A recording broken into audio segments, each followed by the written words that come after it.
Bismillahirrahmanirrahim. Assalamualaikum warahmatullahi wabarakatuh. Perkenalkan, nama saya Aulia Yasmin dengan NPM 10060601191. Di sini saya akan menjelaskan materi praktikum analisis data 3 tentang analisis kapabilitas proses. Pengendalian kualitas merupakan usaha untuk mempertahankan kualitas dari barang yang dihasilkan, agar sesuai dengan spesifikasi produk yang ditetapkan berdasarkan kebijaksanaan pimpinan perusahaan. Pengendalian kualitas statistika merupakan metode yang digunakan untuk mengevaluasi kualitas hasil produksi dengan menggunakan metode-metode statistik. Salah satu metode yang digunakan yaitu diagram kendali. Diagram kendali merupakan suatu diagram yang menggambarkan titik pengamatan dalam suatu periode tertentu. Pola penyebarannya dibatasi oleh batas kendali atas atau BKA dan batas kendali bawah atau BKB. Kapabilitas proses merupakan suatu teknik pengendalian kualitas statistika yang bertujuan untuk menaksir kemampuan dari suatu proses produksi. Kemampuan suatu proses untuk menghasilkan suatu produk atau jasa yang sesuai dengan kebutuhan atau syarat dari konsumen atau spesifikasi yang diharapkan. Tujuannya untuk mengetahui seberapa baik suatu proses dapat menghasilkan produk yang memenuhi spesifikasi. Kapabilitas proses merupakan bagian yang penting dari keseluruhan program peningkatan kualitas guna menaksir kemampuan proses. Asumsi yang perlu dipenuhi yaitu proses telah terkendali secara statistika. Kapabilitas proses digunakan juga untuk memprediksi kinerja jangka panjang yang berada dalam batas pengendalian proses statistik. Proses dikatakan kapabel jika presisi dan akurasi proses tinggi. Presisi merupakan kedekatan antara pengamatan satu dengan pengamatan lainnya yang ukurannya dapat ditunjukkan oleh variabilitas. Sedangkan akurasi adalah kedekatan antara pengamatan dengan batas spesifikasi. Bagan kendali hanya memberikan informasi apakah suatu proses itu berjalan stabil atau terkendali, tetapi tidak mengindikasikan apapun mengenai keluaran proses itu apakah memenuhi spesifikasinya. Sedangkan kapabilitas proses mengukur kemampuan proses yang terkendali apakah menghasilkan produk yang memenuhi spesifikasi. Dalam SPC hanya digunakan UCL atau Upper Control Limit dan LCL, Lower Control Limit, dengan menggunakan batasan statistik. Sedangkan dalam analisis kapabilitas proses, selain menggunakan UCL dan LCL, digunakan juga USL, Upper Specification Limit, dan LSL, Lower Specification Limit. Di sini gambar pertama menjelaskan jika limit spesifikasi di dalam limit kontrol, maka proses dikatakan incapable atau tidak sesuai dengan spesifikasi yang diharapkan. Jadi jika USL dan LSL-nya berada dalam kontrol limit, maka incapable. Sedangkan gambar kedua menjelaskan jika limit spesifikasi berada di luar limit kontrol, maka proses dikatakan capable atau sesuai dengan spesifikasi yang diharapkan. Jadi jika USL dan LSL-nya berada di luar limit kontrol, maka dikatakan capable. Lalu selanjutnya indeks kapabilitas proses. Indeks kapabilitas proses dapat diukur melalui nilai untuk presisi dan akurasi. Akurasi merupakan kedekatan antara pengamatan dengan batas spesifikasi, sedangkan presisi merupakan kedekatan antara pengamatan satu dengan yang lainnya. Yang pertama, akurasi. Akurasi dikatakan tinggi jika nilai CPK lebih besar sama dengan 1, dengan rumus CPK sama dengan nilai minimal dari CPU dan CPL. Dengan CPU sendiri rumusnya batas spesifikasi atas kurang mu dibagi 3 sigma dan CPL rumusnya sama dengan mu dikurang BSB dibagi 3 sigma. Dengan kriteria penilaian, jika CPK lebih besar sama dengan 1, maka proses menghasilkan produk yang sesuai dengan spesifikasi. Jika CPK kurang dari 1, maka proses menghasilkan produk yang tidak sesuai dengan spesifikasi. Lalu kemudian presisi. Presisi dikatakan tinggi jika nilai CP lebih besar sama dengan 1. Dengan rumus CP sama dengan BSA diambil BSB dibagi 6 sigma. Dengan kriteria penilaian, jika CP lebih besar dari 1,33, maka kapabilitas proses sangat baik. Yang kedua, jika CP berada di antara 1,33 dan 1, maka kapabilitas dikatakan baik. Jika CP kurang dari 1, maka kapabilitas proses dikatakan rendah. Ada pula langkah analisis kapabilitas proses. Yang pertama, mengumpulkan data hasil pemeriksaan produk, melakukan analisis pengendalian kualitas statistika, menggunakan diagram kendali rata-rata dan juga dispersinya. Bisa menggunakan diagram kendali rentang atau simpangan baku. Jika sudah terkendali secara statistika, maka selanjutnya menghitung indeks kapabilitas proses menggunakan CP dan CPK, lalu menginterpretasikan hasil analisis data dan menarik kesimpulan. Ada pula langkah-langkah analisis kapabilitas proses menggunakan Minitab. Yang pertama, menginputkan data ke dalam Minitab. Yang kedua, melakukan analisis pengendalian kualitas statistika dengan cara klik Start, pilih Control Chart, pilih variabel chart for subgroup, lalu pilih X bar R jika ingin menggunakan diagram kendali rentang atau X bar S jika ingin menggunakan diagram kendali simpangan baku. Lalu pilih Observation for a subgroup are in one row columns, kemudian masukkan datanya.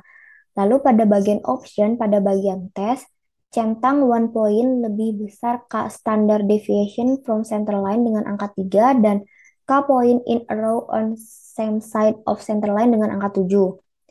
Lalu klik OK. Jika data sudah terkendali secara statistik, maka selanjutnya lakukan analisis kapabilitas proses dengan cara klik Start, lalu pilih Quality Tools, pilih Capability Analysis, lalu pilih yang normal, lalu pada data Arrange As, pilih yang subgroup across row of dan masukkan datanya. Lalu isi lower spec dengan BSA dan upper spec dengan BSB. Dan historial mean dengan ukuran rata-rata sampel dan historial standard deviation dengan ukuran simpangan baku. Namun untuk historial mean dan historial standard deviation tidak wajib diisi, jadi tidak diisi pun tidak apa-apa. Lalu pada estimate, pilih sesuai dengan diagram yang kendali dispersi yang kita gunakan sebelumnya. Berikut ada contoh. Sebuah besi silinder 30 mm dibubut untuk menghasilkan tiang penyangga jug hanger yang berdiameter lebih kecil dengan menggunakan mesin bubut modern. Setelah selesai dibubut, diperoleh data diameter yang diukur menggunakan mikrometer dari 10 sampel dengan 4 kali pengukuran. Ditetapkan nilai spesifikasinya 30 mm plus minus 1 mm. Berdasarkan kasus di atas, apakah produk yang dihasilkan sudah sesuai dengan spesifikasi yang ditentukan? Lakukan analisis data dan bagaimana kesimpulannya. Data diasumsikan berdistribusi normal. Berikut datanya. Lalu langkah selanjutnya yang harus kita kerjakan yang pertama adalah kita harus menginputkan data contoh ke dalam Minitab. Seperti berikut. Lalu untuk tahapan pertama kita harus melakukan analisis pengendalian kualitas statistika terlebih dahulu dengan cara klik Start, pilih Control Chart, pilih yang variabel chart for subgroup, lalu pilih yang X bar R, karena di sini saya akan menggunakan diagram kendali rentang. Lalu kita pilih yang Observation for a subgroup are in one row of column, lalu masukkan datanya. Lalu pada section X bar option, pada bagian tes, jangan lupa untuk mencentang yang pertama dan kedua dan diganti angkanya menjadi 3 dan 7. Jika sudah, klik OK, lalu klik OK kembali.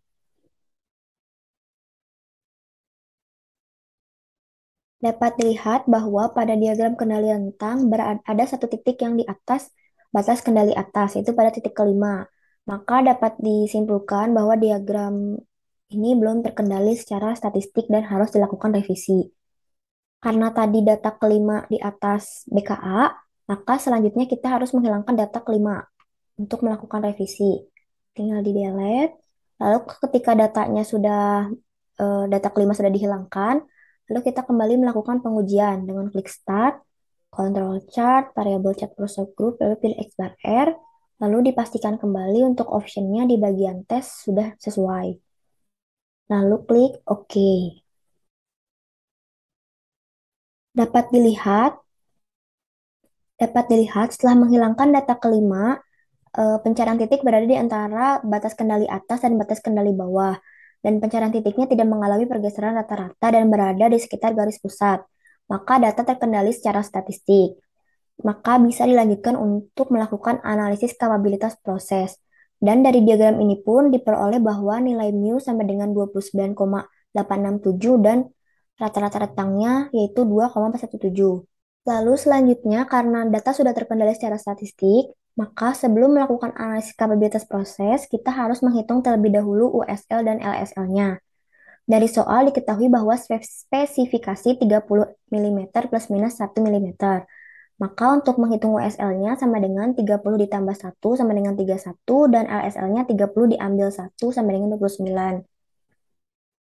Jika sudah diketahui USL dan LSL-nya, maka kita tinggal klik Start, Quality Tools, Lalu pilih yang capability analysis, lalu pilih yang normal. Lalu kita pilih yang subgroup across row of, lalu dimasukkan datanya. Lalu untuk lower spec-nya kita masukkan yang LSL yaitu 29 dan upper-nya kita masukkan yang 31. Untuk historical mean dan historical standard deviation untuk sekarang kita kosongkan dulu. Lalu pada estimate jangan lupa untuk memilih sesuai diagram kendali dispersinya karena sebelumnya kita menggunakan diagram kendali rentang maka kita pilih R bar, klik OK, lalu pada option jangan lupa hanya untuk mencentang yang within subgroup analysis. Jika sudah, klik OK. Dapat dilihat bahwa LSL dan USL-nya berada di dalam kontrol limit. Maka secara grafik ini tidak capable. Lalu bisa dilihat di sini juga diperoleh nilai CP sama dengan 0,28, CPL-nya 0,25, CPU-nya 0,32, dan CPK-nya 0,25. Lalu selanjutnya, jika kita ingin memasukkan nilai historical mean dan historical standard deviation pun bisa. Namun sebelumnya kita harus menghitung terlebih dahulu nilai historical standard deviation-nya dengan rumus sigma sama dengan rata-rata rentang dibagi D2. Di mana D2 ini diperoleh 2,059 dilihat dari tabel PKS untuk diagram kendali rentang. Karena sebelumnya kita menggunakan diagram kendali rentang. Dan diperoleh hasilnya 1,17387. Jika sudah dihitung, maka kita tinggal ke menu Start, Quality Tools, Capability Analysis, dan yang normal.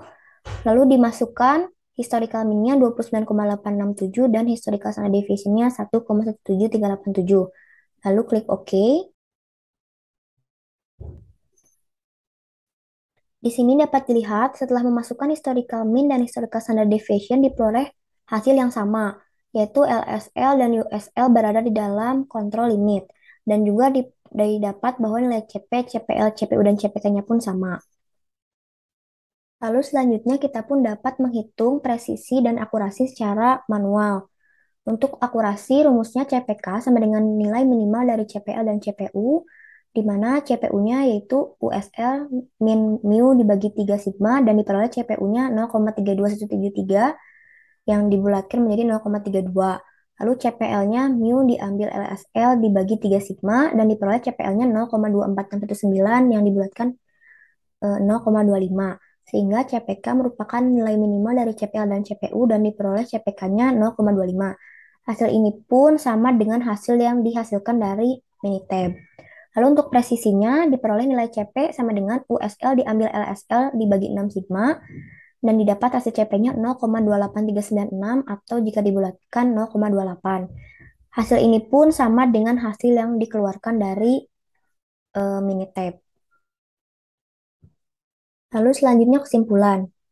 Yang pertama diperoleh nilai CP sama dengan 0,28.